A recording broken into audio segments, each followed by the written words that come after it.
Hello students, welcome again to my channel. आज इस video में हम डिस्कस करने वाले हैं factors determine the magnitude of crystal field splitting. Means कौन कौन से ऐसे फैक्टर्स हैं जो किसी भी कॉम्प्लेक्स में जो क्रिस्टल फील्ड स्प्लिटिंग होती है उनको अफेक्ट करते हैं। मींस उसका जो मैग्नीट्यूड है वो कितना होगा, कौन कौन से फैक्टर्स पे डिपेंड करता है। अभी तक हम पिछली वीडियोस में क्रिस्टल फील्ड स्प्लिटिंग पढ़ चुके हैं ऑक्टाहेड्रल कॉम्प्लेक्सेस में, टेट्राहेड्रल कॉम्प्लेक्सेस में, स्क्वायर प्लैनर कॉम्प्लेक्सेस में और टेट्रागोनल कॉम्प्लेक्सेस में। अगर अभी तक आपने वो वीडियोस नहीं देखी हैं तो उनके लिंक मैंने डिस्क्रिप्शन में दिए हुए हैं, आप वहां से क्लिक करके देख सकते हैं। तो आज का जो हमारा टॉपिक है उसे हम स्टार्ट करते हैं। तो जैसा कि मैंने बताया कि कौन कौन से फैक्टर्स हैं वो हमने आज डिस्कस करने हैं। तो सबसे जो पहला फैक्टर है जो अफेक्ट करता है मैग्नीट्यूड को, that is the nature of ligands.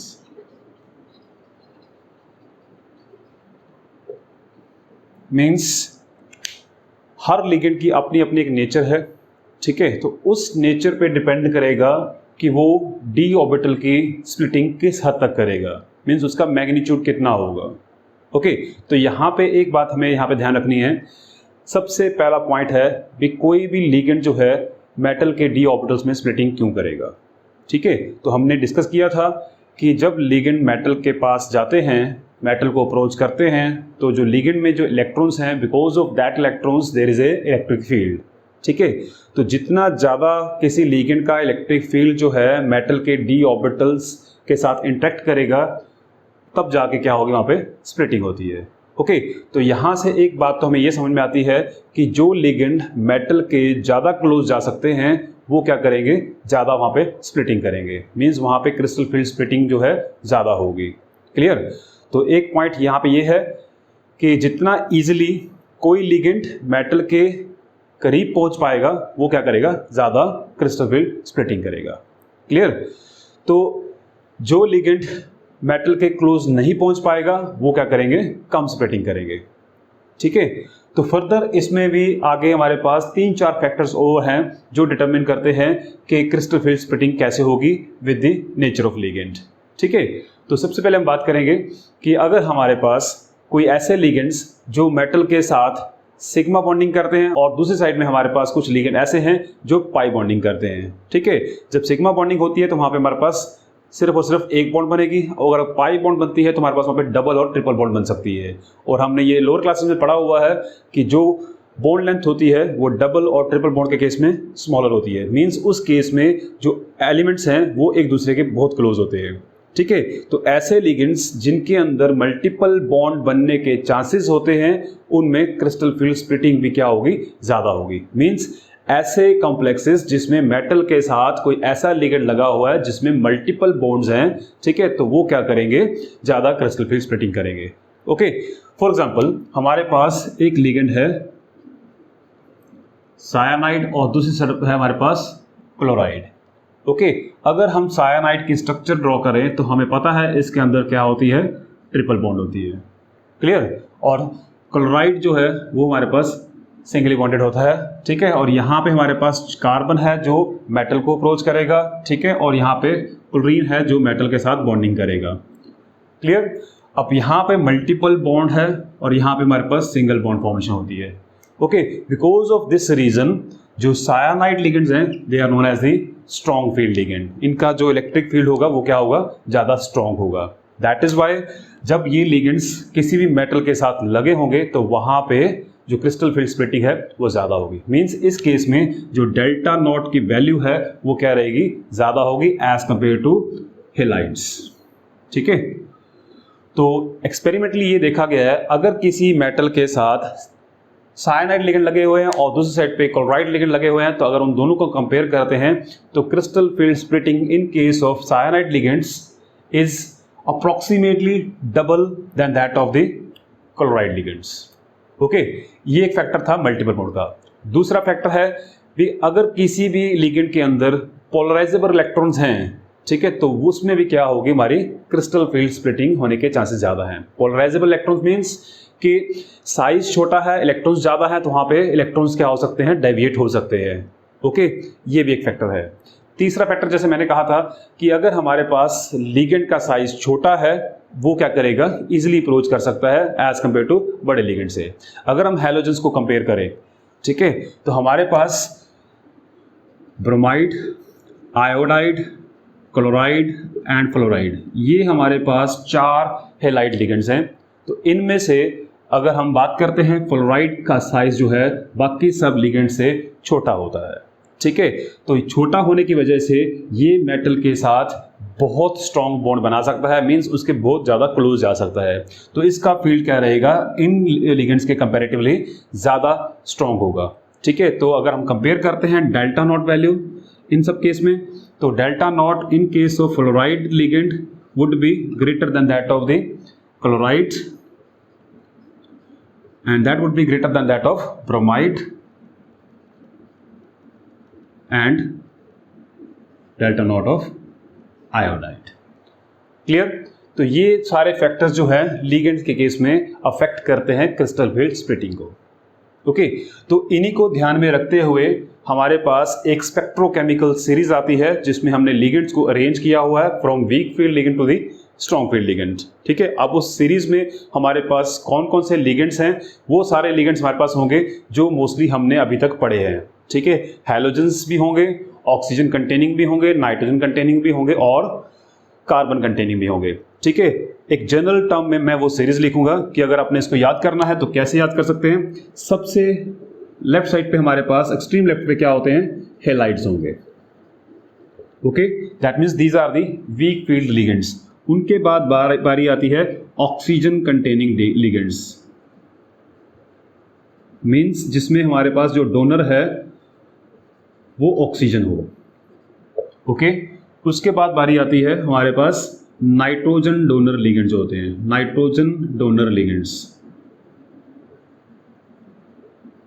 And extreme right पे हमारे पास आते हैं कार्बन डोनर लिगेंड्स, मींस ऐसे लिगेंड्स जिसमें जो डोनर एटम है वो कार्बन है, तो वो क्या होंगे हमारे पास, स्ट्रॉन्ग फील्ड लिगेंड होंगे, ठीक है। तो अगर स्ट्रॉन्ग फील्ड लिगेंड होंगे तो उनमें स्प्लिटिंग क्या होगी, बहुत ज़्यादा होगी, ओके।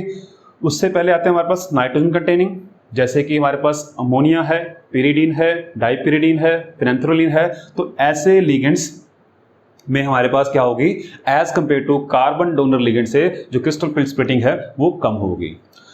उसके अगर हम लेफ्ट पे चलते हैं तो हमारे पास आते हैं ऑक्सीजन कंटेनिंग लिगेंड्स और ऑक्सीजन डोनर लिगेंड्स, ठीक है। तो ऑक्सीजन डोनर लिगेंड्स कौन कौन से आते हैं, वाटर है, ऑक्सालेट है और हाइड्रोक्साइड्स हैं। तो ऐसे लिगेंड्स जो है हमारे पास इस यहाँ पे आ जाएंगे, ठीक है। तो एक्सट्रीम लेफ्ट पे जैसे मैंने बताया हैलाइड्स आते हैं। तो अगर हम बात करें हैलाइड्स में से एक्सट्रीम लेफ्ट पे कौन आएगा, मींस सीरीज जो है शुरू कहाँ से होगी, अगर हम वीक लिगेंड की बात करते हैं तो सबसे एक्सट्रीम लेफ्ट पे हमारे पास आएगा आयोडाइड लिगेंड, ठीक है। Iodide, bromide, then chloride, then fluoride, okay. तो ये सीरीज हमारी रहेगी स्पेक्ट्रोकेमिकल सीरीज, जिसे ध्यान में रखते हुए हम बता सकते हैं भी कौन सा लिगेंड स्ट्रॉन्ग होगा, कौन सा क्या होगा, वीक होगा। अभी मैं यहाँ पे लिखूंगा स्पेक्ट्रोकेमिकल सीरीज और उसको हम याद करने का तरीका भी देखेंगे भी कैसे याद कर सकते हैं, क्लियर। तो चलिए इसको हम इरेज करते हैं और लिखते हैं स्पेक्ट्रोकेमिकल सीरीज। तो स्पेक्ट्रोकेमिकल सीरीज में हमारे पास एक्सट्रीम लेफ्ट पे आते हैं हैलोजेंस, ठीक है। तो यहाँ पे हम लिखेंगे iodide, then bromide, then chloride, then fluoride, ठीक है। ये तो है हैलोजेंस के बारे में, ठीक है। उसके बाद हमारे पास आते हैं ऑक्सीजन डोनर लिगेंड्स। तो ऑक्सीजन डोनर लिगेंड में सबसे पहले आएगा हमारे पास हाइड्रोक्साइड्स, उसके बाद आते हैं हमारे पास ऑक्सालेट्स, देन आते हैं हमारे पास वाटर, ठीक है। इसके बाद बारी आती है नाइट्रोजन डोनर लिगेंड्स की। तो नाइट्रोजन डोनर लिगेंड्स में सबसे पहले आएगा हमारे पास EDTA। What is EDTA? It is the ethylene diamine tetra acetate, okay. इसमें ऑक्सीजन भी है डोनर लिगेंड और नाइट्रोजन भी है, ओके। तो उसके बाद आते हैं हमारे पास पिरिडीन। पिरिडीन का जो इलेक्ट्रिक फील्ड है that is comparatively equal to और सिमिलर टू अमोनिया। अमोनिया के बाद बारी आएगी हमारे पास ethylene diamine, then dipyridine, then orthophenanthroline, ठीक है। और इसके बाद आ जाएगा हमारे पास नाइट्राइट, ठीक है। अब चलते हैं हमारे पास जिसमें कार्बन क्या है, डोनर लिगेंड है। तो कार्बन डोनर लिगेंड्स में हमारे पास आते हैं सायानाइड और कार्बोनिल्स। ये दो लिगेंड जो है सबसे ज़्यादा हमारे पास इनका जो इलेक्ट्रिक फील्ड होता है, these are the strongest field ligands, ठीक है। This is a weakest field ligand, okay, और these are the weak field ligand and these are the strong field ligand.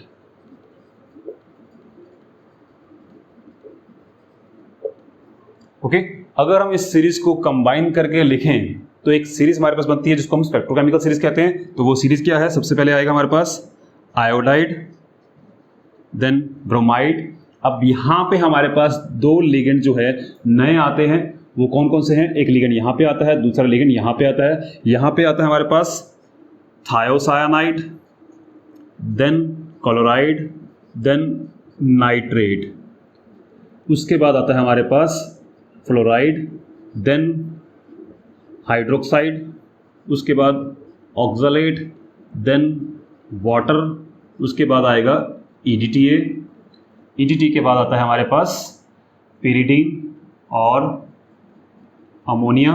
Ammonia के बाद आएगा हमारे पास ethylene diamine, then dipyridine, then orthophenanthroline, then nitrite, और उसके बाद सायानाइड एंड कार्बन मोनोऑक्साइड, जिसको हम कार्बोनाइल लिगेंड्स भी कहते हैं।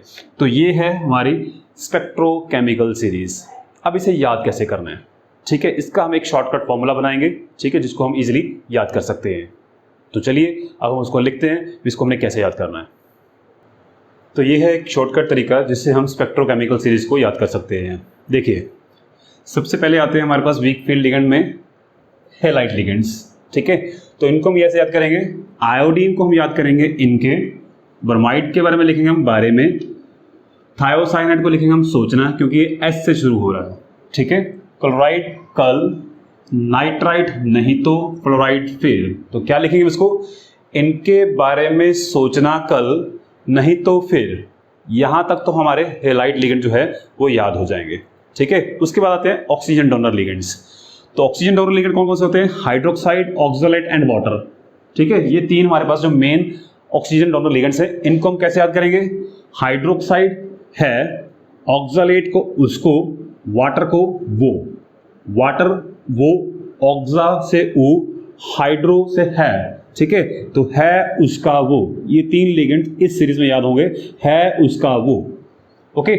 उसके बाद आते हैं नाइट्रोजन और कार्बन कंटेनिंग लिगेंड्स, ठीक है। और कार्बन वाले हमारे पास दो लिगेंड्स हैं, ठीक है, यहाँ पे सीरीज में जो स्ट्रॉन्गेस्ट फील्ड लिगेंड है, तो उनको भी हमने साथ में इंक्लूड कर दिया है, ओके।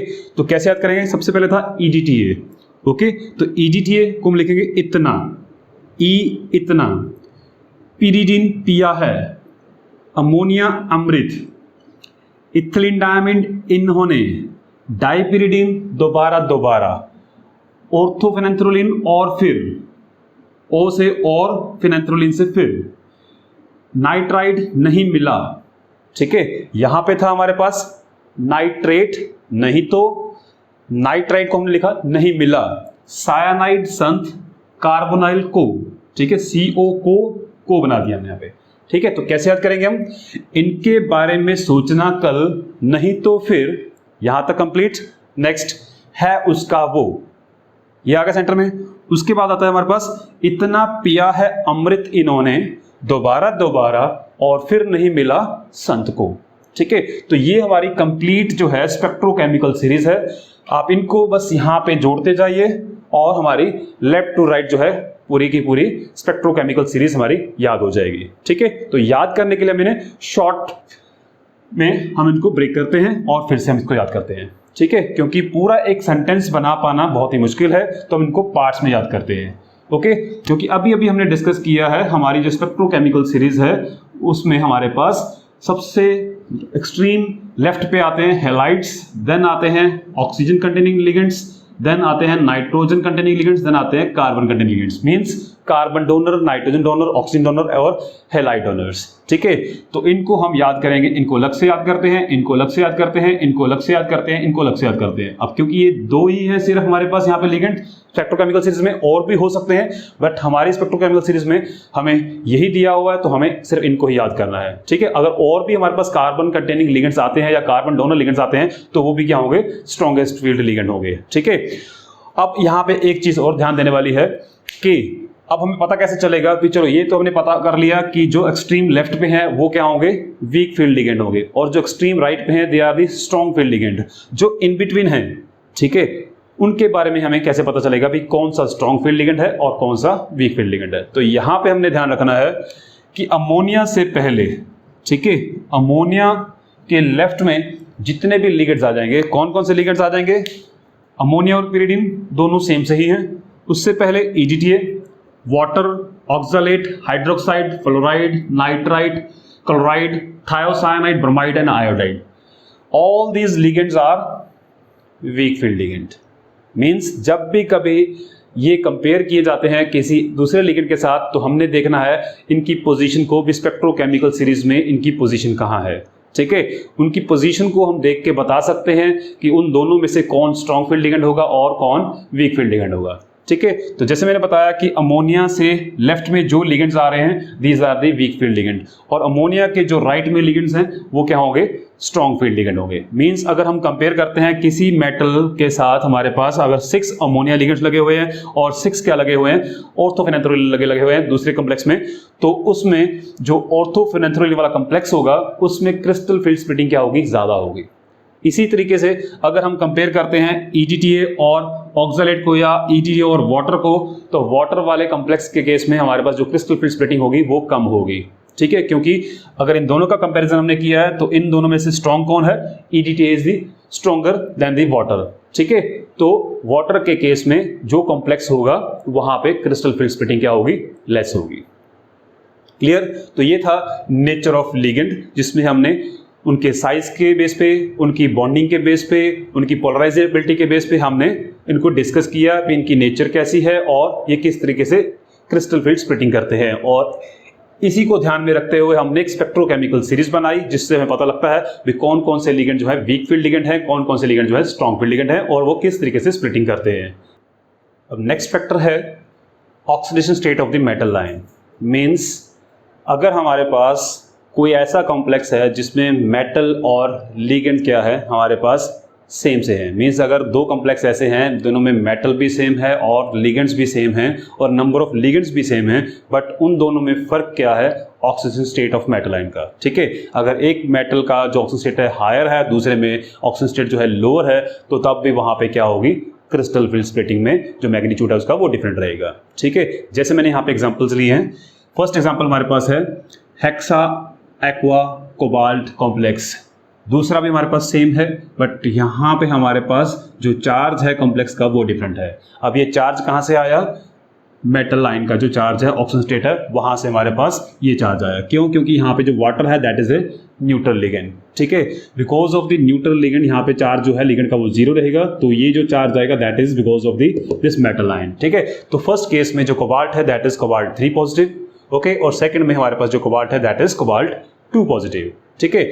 और अगर हम इनका कंपेयर करते हैं क्रिस्टल फील्ड स्टेबलाइजेशन एनर्जी और क्रिस्टल फील्ड स्प्लिटिंग एनर्जी, तो यहाँ पे हम देख सकते हैं इन case of cobalt 3 positive ion हमारे पास जो डेल्टा नॉट की वैल्यू है वो कितनी है 18600, मींस 18,600 सेंटीमीटर इनवर्स, ठीक है। और दूसरे केस में जिसमें कोबाल्ट 2 पॉजिटिव है उस केस में डेल्टा नॉट की वैल्यू है हमारे पास 9300, मींस हाफ होगी, अप्रोक्सीमेटली हाफ होगी। यहाँ पे तो एग्जैक्टली हाफ आ रही है, ठीक है। तो क्या होता है कि because of the oxygen state हमारे पास जो वैल्यू है वो चेंज हो रही है, मीन्स अगर किसी मेटल का ऑक्सीजन स्टेट हायर है तो उस केस में स्प्लिटिंग भी हायर होगी, ठीक है। सिमिलरली हमने एक एग्जांपल और ली है जिसमें हमारे पास मेटल हमने चेंज कर दिया और यहाँ पे लिगेंड हमारे पास सेम है, ठीक है। यहाँ पे हमारे पास है फेरिक आयन, यहाँ पे हमारे पास है फेरस आयन, ठीक है। यहाँ पे 3 पॉजिटिव, यहाँ पे 2 पॉजिटिव, ओके। तो उस केस में भी हम देख सकते हैं जो डेल्टा नॉट वैल्यू है वो कितनी है 13,700 सेंटीमीटर इनवर्स, और सेकंड केस में फेरस आयन के केस में हमारे पास डेल्टा नॉट की वैल्यू कितनी आ रही है 10,400 सेंटीमीटर इनवर्स, ठीक है। तो यहाँ पे भी हमें देख सकते हैं कि because of the oxidation state of the metal there is a difference between the crystal field splitting of the d orbitals, ठीक है। अब ये क्यों आता है क्या कारण है भी ऑक्सीडेशन स्टेट चेंज होने से हमारी जो क्रिस्टल फील्ड स्टेबलाइजेशन एनर्जी है उसका मैग्नीट्यूड वेरी कर जाता है। तो इसका एक ही रीज़न है कि जितना ज़्यादा किसी मेटल के ऊपर चार्ज होगा उतना उस मेटल का साइज छोटा हो जाता है। ठीक है, हमने ये सब कुछ लोअर क्लासेस में पढ़ा हुआ है कि जितना भी किसी भी मेटल के ऊपर पॉजिटिव ऑक्सीजन स्टेट बढ़ता जाएगा तो उस मेटल का साइज क्या है, कम होता जाएगा। ठीक है, तो साइज कम होने से क्या होता है, लिगेंड के साथ मेटल की जो अप्रोचेबिलिटी है वो क्या हो जाती है, ज़्यादा हो जाती है। ठीक है, तो अगर लिगेंड जो है मेटल के बहुत ज़्यादा क्लोज पहुंच जाएगा तो वहाँ पे लिगेंड का जो इलेक्ट्रिक फील्ड है वो ज़्यादा क्या करेगा, रिपेल करेगा, ज़्यादा क्या करेगा, इंटरेक्ट करेगा किसके साथ, मेटल के डी ऑर्बिटल्स के साथ। ठीक है, तो ज़्यादा इंटरेक्शन होगी मेटल के डी ऑर्बिटल्स की लिगेंड के फील्ड ऑर्बिटल्स के साथ जिसमें इलेक्ट्रॉन्स हैं, जिसका इलेक्ट्रिक फील्ड है, उसमें क्या होगा, फिर वहाँ पे स्प्लिटिंग के चांसेस बढ़ जाते हैं। ठीक है, that is the only reason कि जब भी किसी कॉम्प्लेक्स में, दो कॉम्प्लेक्सेस में मेटल का ऑक्सीडेशन स्टेट डिफरेंट होता है तो उस केस में वहाँ पे क्रिस्टल फील्ड जो स्टेबलाइजेशन एनर्जी है वो बढ़ जाती है, इंक्रीज हो जाती है। ठीक है, अगर हम कंपेयर करें इन लिगेंड्स को, यहाँ से चेंज कर दें, अमोनिया लगा दें, तब क्या होगी, इसमें क्रिस्टल फील्ड जो स्प्लिटिंग है और भी इंक्रीज हो जाएगी। ठीक है, क्योंकि वाटर हमें पता है वीक फील्ड लिगेंड है, अगर दोनों के केस में हम अमोनिया लगा देते हैं, एक तो मेटल का ऑक्सीजन स्टेट जो है उसके मैग्नीट्यूड को अफेक्ट कर ही रहा है, दूसरा वहां पे जो लिगेंड होगा वो भी उसको अफेक्ट करेगा। मींस अगर हम कंपेयर करते हैं कोबाल्ट के कॉम्प्लेक्स को, कोबाल्ट सायानाइड कॉम्प्लेक्स या फिर अमीन कॉम्प्लेक्स हम ले लें सेम टाइप का, ओके, जिसमें क्या है हमारे पास, अब इन दोनों में अगर हम ध्यान से देखें तो कोबाल्ट यहाँ पे भी 3 पॉजिटिव है, यहाँ पे भी 2 पॉजिटिव है। ठीक है, अब because of this oxidation state difference तो हमारे पास ये वैल्यू का डिफरेंस तो आएगा ही आएगा, but because of the difference between the ligand, nature of the ligand, वहाँ पे वैल्यू और भी इंक्रीज कर जाएगी। ठीक है, अगर हम कंपेयर करते हैं इन दोनों को तो इसका जो क्रिस्टल फील्ड स्टेबलाइजेशन एनर्जी है वो क्या रहेगी, कम रहेगी। अगर इसकी वैल्यू देखेंगे तो वो वैल्यू इसकी जो है इससे बहुत ज़्यादा रहेगी। ठीक है, same is the case with this one. Okay, अगर हम अमोनिया ले लेते हैं तो हम उनमें देख सकते हैं भी मेटल का ऑक्सीडेशन स्टेट क्या है, लिगेंड की नेचर क्या है, तो उसके कंपैरेटिवली अगर हमने इनको ऑर्डर में प्लेस करना है तो हम वो भी कर सकते हैं। ठीक है, फॉर एग्जांपल यहां पे मैं अगर लिख देता हूं कि हमने कंपेयर करना है cobalt hexacyano complex with 3 positive oxygen state, and एक हमारे पास कॉम्प्लेक्स है वाटर के साथ और एक कॉम्प्लेक्स है हमारा अमोनिया के साथ। ओके, तो इस केस में हमें पता है कि इन तीनों में जो मेटल का ऑक्सीजन स्टेट है वो सेम है। ठीक है, बट अब नेचर ऑफ लिगेंड क्या आती है यहाँ पे, डिफरेंट आ रही है। ठीक है, because of the nature of ligand हमें पता है इन सब में से स्ट्रॉन्गेस्ट फील्ड लिगेंड कौन सा है, दिस वन। तो इस केस में जो डेल्टा नॉट वैल्यू रहेगी, इसको मैं कॉम्प्लेक्स कह देता हूँ 1, इसको मैं 2 लिख देता हूँ, इसको मैं 3 लिख देता हूँ। तो delta nought value for first complex would be greater than that of the delta nought value of complex 3, then it would be greater than that of the delta nought value of complex 2। क्यों, क्योंकि water in तीनों में से week field ligand है तो उसकी delta nought value क्या रहेगी, लेस रहेगी। ये तो बात थी हमारी नेचर ऑफ लिगेंड की। यहां पे हम बात कर रहे हैं nature of metal ion mean oxidation state की। ठीक है, यहाँ पे लिगेंड हमारे सेम है, नंबर भी सेम है, बट यहाँ पे मेटल जो है सेम होने की बजाय भी उसका जो ऑक्सीजन स्टेट है वो डिफरेंट है, उसकी वजह से हमारा जो क्रिस्टल फील्ड स्टेबलाइजेशन एनर्जी है उसमें डिफरेंस आ रहा है। ठीक है, तो आप किसी भी मेटल का किसी भी लिगेंड के साथ with different different oxygen state में आप कंपेरिजन कर सकते हैं। तो आप देखेंगे वहाँ पे कि जिस भी कॉम्प्लेक्स में और मेटल का जितना ज़्यादा ऑक्सीजन स्टेट होगा उसमें हमारी जो क्रिस्टल फील्ड स्टेबलाइजेशन एनर्जी होगी वो क्या होगी, ज़्यादा होगी। ठीक है, डेल्टा नॉट वैल्यू क्या रहेगी, वो बढ़ती जाएगी, इंक्रीज होती जाएगी। क्लियर, तो ये था हमारा सेकंड फैक्टर जिसमें हमने डिस्कस किया oxygen state of the metal ion. तो नेक्स्ट फैक्टर है हमारा नेचर और type of D orbitals, means transition series की यहाँ पे बात हो रही है। ठीक है, कि अगर हमारे पास कुछ कॉम्प्लेक्सेस ऐसे हैं जिनमें हमारे पास नंबर ऑफ लिगेंड्स भी सेम है, टाइप ऑफ लिगेंड भी सेम है, मेटल का ऑक्सीडेशन स्टेट भी सेम है, बट वहाँ पे जो मेटल है, एक जो मेटल है वो किसी और ट्रांजिशन सीरीज का है, दूसरा मेटल दूसरी ट्रांजिशन सीरीज का है और तीसरा मेटल तीसरी ट्रांजिशन सीरीज का है। मींस अगर हम एक ऐसा कॉम्प्लेक्स लेते हैं, ऑक्टाइडल कॉम्प्लेक्स ही ले लेते हैं, जिसमें हमारे पास जो मेटल है वो फर्स्ट ट्रांजिशन सीरीज में आता है, जिसमें 3d ऑर्बिटल इन्वॉल्व हो रहे हैं। दूसरा हम ऐसा कॉम्प्लेक्स लेते हैं जिसमें नंबर ऑफ लिगेंड्स और टाइप ऑफ लिगेंड भी क्या है, सेम है, बट उसमें जो मेटल है वो कहाँ से आ रहा है, सेकेंड ट्रांजिशन सीरीज से आ रहा है, जो कि हमारा 4d सीरीज में आता है। ठीक है, इसी तरह से हम अगर 5d सीरीज में से कोई ऐसा मेटल ले लेते हैं जिसका हमारे पास ऑक्सीजन स्टेट भी क्या होगा, सेम होगा, टाइप ऑफ लिगेंड भी सेम होंगे, नेचर ऑफ लिगेंड भी सेम होंगे, ठीक है, तो उसमें ऑक्सीजन स्टेट भी सेम होगा। और ये तीनों मेटल्स अगर हम एक ही ग्रुप में से ले लें तो वहाँ पे अगर हम कंपैरिजन करते हैं डेल्टा नॉट वैल्यू का, तो हम देखते हैं कि जैसे ही हम 3d से 4d में जाते हैं तो वहाँ पे जो डेल्टा नॉट वैल्यू है वो 30 to 50% क्या होती है, इंक्रीज हो जाती है। मींस हमारे पास अगर कोई ऐसा कॉम्प्लेक्स है जिसमें 6 लिगेंड्स हैं और मान लीजिए कि वो अमोनिया ही लिगेंड्स हैं, ठीक है, और मेटल जो है हमारा 3d सीरीज का है और उसका जो ऑक्सीजन स्टेट है चाहे +2 है चाहे +3 है, अगर उसी के नीचे वाला हम अगर मेटल ले लेते हैं और उसका ऑक्सीजन स्टेट भी हम सेम रखते हैं और उसके साथ अगर हम वही लिगेंड लगाते हैं जो पहले हमने 3d सीरीज वाले जो मेटल के साथ लगाए हुए थे और नंबर भी अगर हम लिगेंड का सेम रखते हैं, तो वहाँ पे हम देखते हैं कि 3d सीरीज और 4d सीरीज के जो मेटल आयंस हैं उनमें जो डेल्टा नोट की वैल्यू है वो कितनी बढ़ रही है, 30 to 50% क्या हो रही है, इंक्रीज हो रही है। मींस 3d से अगर हम 4d में जाते हैं तो डेल्टा नोट वैल्यू क्या होती है, इंक्रीज हो जाती है 30 to 50%। सेम ट्रेंड हमें मिलता है अगर हम 4d से 5d में जाते हैं तो वहां पे भी 30 से 50% इंक्रीज कर जाती है। ठीक है, तो यहाँ पे मैंने कुछ एग्जांपल्स ली हैं जहाँ पे आप देख सकते हैं हमारे पास कॉम्प्लेक्स है, हेक्सामीन कॉम्प्लेक्स है कोबाल्ट का, और कोबाल्ट का ऑक्सीजन स्टेट कितना है यहाँ पे 3+ है, क्योंकि अमोनिया क्या है यहाँ पे न्यूट्रल लिगेंड है। सिमिलरली उसके नीचे हमारे पास रोडियम है, रोडियम के साथ भी हमने 6 अमोनिया वहाँ पे लगाए हुए हैं और रोडियम का ऑक्सीजन स्टेट भी क्या यहाँ पे +3 है। ठीक है, उसके नीचे हमारे पास आता है 5d सीरीज में इरिडियम, इरिडियम के साथ भी हमारे पास जो कॉम्प्लेक्स बना हुआ है वो 6 अमोनिया के साथ बना हुआ है। ठीक है, ऑक्टाइडल कॉम्प्लेक्स है और इरिडियम का भी यहाँ पे जो ऑक्सीजन स्टेट है वो क्या है, +3 है। ठीक है, और नंबर ऑफ हमारे पास जो इलेक्ट्रॉन्स हैं d ऑर्बिटल्स में वो भी सेम है। तो यहाँ पे क्या है 3d 6, 4d6 और 5d6, मींस ये उनकी इलेक्ट्रॉनिक कन्फिग्रेशन है जहाँ पे हमारे पास d में 6 इलेक्ट्रॉन्स हैं, बट d ऑर्बिटल की नेचर जो है वो डिफरेंट हो गई है। ठीक है, टाइप ऑफ ऑर्बिटल जो है वो डिफरेंट हो गए हैं और यहाँ पे हम कंपेयर कर सकते हैं उनकी डेल्टा नोट वैल्यू को और देख सकते हैं कि कितना डिफरेंस आ रहा है। ठीक है, यहाँ पे है 23,000, आगे आता है हमारे पास 34,000 और 4d से अगर 5d में जाते हैं तो हमारे पास जो ये डिफरेंस है अगेन 30 to 50% इंक्रीज हो रहा है। कितनी वैल्यू आ रही है हमारे पास, 41,000 आ रही है। ठीक है, अब बात आती है कि ये ऐसा क्यों हुआ। ठीक है, 3d ऑर्बिटल में ऐसा क्या था, 4d ऑर्बिटल में ऐसा क्या है जिससे उसकी वैल्यू इंक्रीज हो गई है, और जैसे ही हम 5d ऑर्बिटल में जा रहे हैं वैल्यू फर्दर इंक्रीज कर रही है भी, ऐसा क्यों हो रहा है।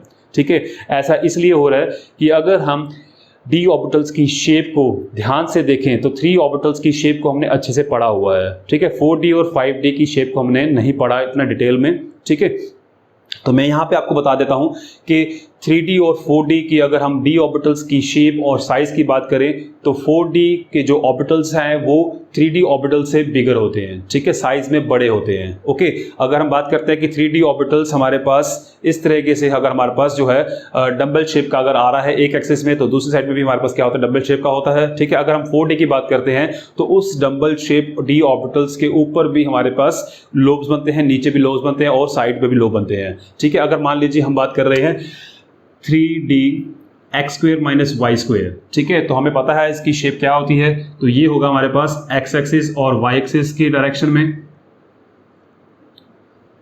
ये है x एक्सिस, ये है y एक्सिस, ये है 3d x² - y²। अगर हम बात करते हैं 4d x² - y² की तो उसकी शेप क्या रहेगी,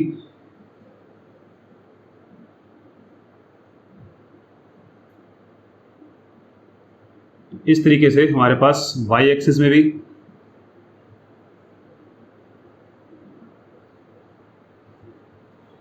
क्या होगा कि साइज जो है इंक्रीज हो रहा है। ठीक है, ये जो पार्ट है यहाँ पे नोड्स होते हैं। ठीक है, ये सारा एक ऑर्बिटल है। ओके, तो because of this increase in the size of the 4d orbitals, तो वहां पे लिगेंड के साथ 4d ऑर्बिटल्स की इंटरेक्शन क्या होती है, ज्यादा हो जाती है। इंटरेक्शन ज़्यादा होने से क्या होगा, वो जो ऑर्बिटल्स हैं जो उस डायरेक्शन में पड़े हुए हैं, लिगेंड की डायरेक्शन में पड़े हुए हैं, they will feel more electric field. ठीक है, तो वहाँ पे रिपल्शन ज़्यादा होगी तो वहाँ पे क्रिस्टल फील्ड स्प्लिटिंग भी ज़्यादा होगी। अगर हम बात करें 5d ऑर्बिटल्स की तो उनकी शेप क्या होगी, और भी बड़ी हो जाएगी, उनका साइज क्या रहेगा, और भी बड़ा हो जाएगा, तो जिससे क्या होगा उसमें स्प्लिटिंग के चांसेस और बढ़ जाते हैं। ठीक है, this is the only reason कि अगर हम 3D से 4D में, 4D से 5D में जाते हैं तो हमेशा 30 से 50% जो है डेल्टा नॉट की वैल्यू क्या होती है, इंक्रीज हो जाती है। क्लियर। अब नेक्स्ट चलते हैं हम लास्ट फैक्टर की तरफ, जो है हमारे पास ज्योमेट्री का।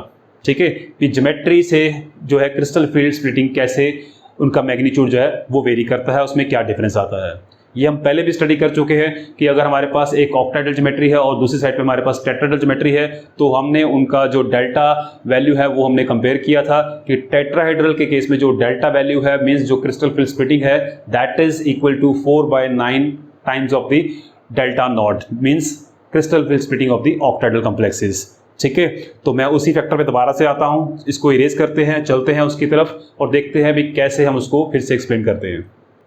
अब यहाँ पे हम देख सकते हैं कि हमारे पास दो कोबाल्ट के कॉम्प्लेक्सेस हैं, दोनों में जो लिगेंड्स हैं वो क्या है, अमोनिया है। ठीक है, और दोनों में जो कोबाल्ट का ऑक्सीजन स्टेट है वो भी क्या है, +2 है। बट यहाँ पे हमारे पास 4 लिगेंड है, इसकी वजह से इसकी ज्योमेट्री क्या आ रही है, टेट्राहेड्रल आ रही है। इसमें हमारे पास 6 लिगेंड्स है तो इसकी ज्योमेट्री क्या है, ऑक्टाहेड्रल है। ठीक है, तो ज्योमेट्री डिफरेंट होने की वजह से हमारे पास जो डेल्टा की वैल्यू है दैट इज डिफरेंट। ठीक है, टेट्राहेड्रल के केस में हमारे पास delta value is lesser, octahedral के केस में दैट इज हायर और ग्रेटर। ठीक है, अब ऐसा क्यों हुआ, क्योंकि हमने पहले भी डिस्कस किया था कि delta T means crystal field splitting in tetrahedral complexes is always less than that of the octahedral complexes. कितनी लेस होती है, that is 4/9 times of the delta T. ठीक है, अब इसका रीजन क्या है, ये हम पहले भी डिस्कस कर चुके हैं जब हमने क्रिस्टल फील्ड स्प्लिटिंग इन टेट्राहेड्रल कॉम्प्लेक्सेस पढ़ी थी। ठीक है, अगर आपने वो वीडियो नहीं देखी है तो उसका लिंक आपको यहाँ पे आई बटन में मिल जाएगा, और मैंने पहले भी बताया कि डिस्क्रिप्शन बॉक्स में भी उसका लिंक मैंने दिया हुआ है, आप उसे क्लिक करके अच्छे से वो वीडियो देख के ये टॉपिक को समझ सकते हैं। ठीक है, थोड़ा सा मैं यहाँ पे ब्रीफली बता देता हूँ कि क्या होता है कि टेट्राहेड्रल के केस में हमारे पास क्रिस्टल फील्ड स्प्लिटिंग जो है वो कम क्यों होती है और ऑक्टाहेड्रल के केस में क्रिस्टल फील्ड स्प्लिटिंग जो है ज़्यादा क्यों होती है। ठीक है, तो ये हमने वहाँ पे डिस्कस किया था कि जब हमारे पास ज्योमेट्री डिफरेंट होती है तो उस ज्योमेट्री को हमने ध्यान में रखना है। ठीक है, तो ऑक्टाहेड्रल के केस में हमारे पास जो 6 लिगेंड्स हैं वो कहाँ लगे होते हैं, at the vertices of the octahedron, जो कि एक्स एक्सिस, वाई एक्सिस और जेड एक्सिस में होते हैं। ठीक है, और लिगेंड भी कहाँ से आ रहे होते हैं, उसी डायरेक्शन में हमारे पास लिगेंड्स आ रहे होते हैं। ठीक है, डायरेक्शन में लिगेंड है और उसी डायरेक्शन में हमारे पास कुछ ऑर्बिटल्स भी होते हैं। ठीक है, dz² ऑर्बिटल हमारे पास z एक्सिस के अलॉन्ग होता है। ठीक है, और dx² - y² जो ऑर्बिटल है वो कहाँ होता है, along the x axis and the y axis होता है। ठीक है, तो जो ऑर्बिटल्स अलॉन्ग द एक्सिस पड़े होते हैं और लिगेंड भी उसी डायरेक्शन में आ रहे हैं तो वो क्या करते हैं, उन्हें ज़्यादा इलेक्ट्रिक फील्ड प्रोवाइड करते हैं। जो इलेक्ट्रिक फील्ड स्ट्रेंथ है लिगेंड्स की वो ऑर्बिटल्स क्या करते हैं, ज़्यादा फील करते हैं, जिससे क्या होता है, उनमें रिपल्शन होती है। ठीक है, तो वो क्या आते हैं, हाई एनर्जी हो जाते हैं, ऊपर चले जाते हैं। ठीक है, और जो orbitals in between the axis पड़े हुए हैं, चाहे वो x, y और z एक्सिस के इन बिटवीन हो, तो वो क्या करते हैं, लेस इलेक्ट्रिक फील्ड फील करने की वजह से स्टेबलाइज हो जाते हैं। ठीक है, लो एनर्जी चले जाते हैं, तो वो क्या होता है, हमारे पास वहाँ पे जो क्रिस्टल फील्ड स्प्लिटिंग है वो बहुत ज़्यादा हो जाती है। बात करते हैं टेट्राहेड्रल के केस में। टेट्राहेड्रल के केस में हमने डिस्कस किया था कि जो लिगेंड्स है वो कहाँ पड़े होते हैं, on the alternate corner of A cube. ठीक है, और जो हमारी एक्सिस है उस डायरेक्शन में हमारे पास कोई भी लिगेंड नहीं आ रहा होता, और ना ही जो ऑर्बिटल्स हमारे पास इन बिटवीन दी एक्सिस पड़े हुए हैं वहाँ से भी कोई लिगेंड नहीं आ रहा होता, जिसकी वजह से कोई भी d ऑर्बिटल जो है इतना ज़्यादा जो है इलेक्ट्रिक फील्ड एक्सपीरियंस नहीं करता लिगेंड से, तो उस केस में जो स्प्लिटिंग है d ऑर्बिटल्स की वो कम होती है। एक तो रीज़न हमने ये डिस्कस किया था। दूसरा रीज़न हमने ये डिस्कस किया था कि यहाँ पे 6 लिगेंड जो है हमारा इलेक्ट्रिक फील्ड प्रोवाइड कर रहे हैं, जिससे लिगेंड फील्ड ज़्यादा वहाँ पे आ रहा है। यहाँ पे 4 लिगेंड्स हैं, अब नंबर डिफरेंट है, 4 लिगेंड इलेक्ट्रिक फील्ड दे रहे हैं, वहाँ पे 6 लिगेंड इलेक्ट्रिक फील्ड दे रहे हैं, तो आप खुद ही समझ सकते हैं किस केस में स्प्लिटिंग के चांसेस ज़्यादा होंगे। ठीक है, जहाँ पे ज़्यादा लिगेंड्स क्या है अपना इलेक्ट्रिक फील्ड दे रहे हैं वहाँ पे रिपल्शन ज़्यादा होगी, तो क्या होगा, वहाँ पे स्प्लिटिंग भी ज़्यादा होगी। ठीक है, दूसरा जो ऑक्टाहेड्रल ज्योमेट्री है उसमें हमने डिस्कस किया है कि इलेक्ट्रिक फील्ड जो है वो उसी डायरेक्शन में आ रहा है जहाँ पे ऑर्बिटल्स पड़े हुए हैं। इन केस ऑफ टेट्राहेड्रल कोई भी जो ऑर्बिटल है वो लिगेंड की इजेक्ट डायरेक्शन में नहीं होता। ये दो रीजन की वजह से हमारे पास जो क्रिस्टल फील्ड स्प्लिटिंग है टेट्राहेड्रल केस में लेस होती है, ऑक्टाहेड्रल में ज़्यादा होती है। और यहाँ पे हम उसका जो एक्सपेरिमेंटल फैक्ट्स भी देख सकते हैं कि जो वैल्यू है वो हमारे पास टेट्राहेड्रल में लेस है, ऑक्टाहेड्रल में ज़्यादा है। ठीक है, आई होप ये टॉपिक आपको अच्छे से समझ में आ गया होगा। फिर भी मैं एक रिक्वेस्ट करूंगा कि इस टॉपिक को बुक में से बहुत अच्छे से स्टडी कीजिए, इसके क्वेश्चंस कीजिए। फिर भी अगर कोई डाउट है तो आप मुझे कमेंट बॉक्स में कमेंट करके पूछ सकते हैं। मैं पूरी कोशिश करूंगा कि आपके उन क्वेश्चंस का आंसर दे पाऊँ। तो ठीक है, ये था आज का टॉपिक। मिलते हैं नेक्स्ट वीडियो में, तब तक के लिए bye bye, thank you, have a nice day.